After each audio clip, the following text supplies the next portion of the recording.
अस्सलाम वालेकुम फ्रेंड्स। इस वीडियो में मैं आपको बताऊंगा किस तरह हम सोकिया या टॉपकॉन की मशीन से डाटा एक्सपोर्ट करते हैं। ये हमने यूएसबी लगा लिया, ये यूएसबी है।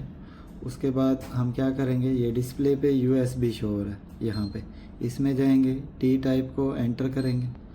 उसके बाद सेव डाटा यहाँ पे करने के बाद ये मुझे OKBM फाइनल जो है ये चाहिए। 203 पॉइंट है। जैसे ही मैं एंटर करूँगा तो इधर आउट लिखा आएगा, फिर मैं ओके करूँगा।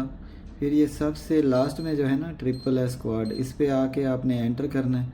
फिर ये नीचे वाला बटन दबाना है। जैसे ही दबाना है तो इधर ये आ जाएगा, क्योंकि मुझे फॉर्मेट चाहिए CSV, तो इधर मैं खुद से टाइप कर दूंगा CSV, तो हमारा डाटा CSV फाइल में ही हमें मिलेगा।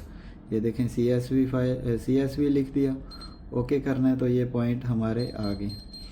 तो इस तरीके से आपने डाटा जो है एक्सपोर्ट करना है।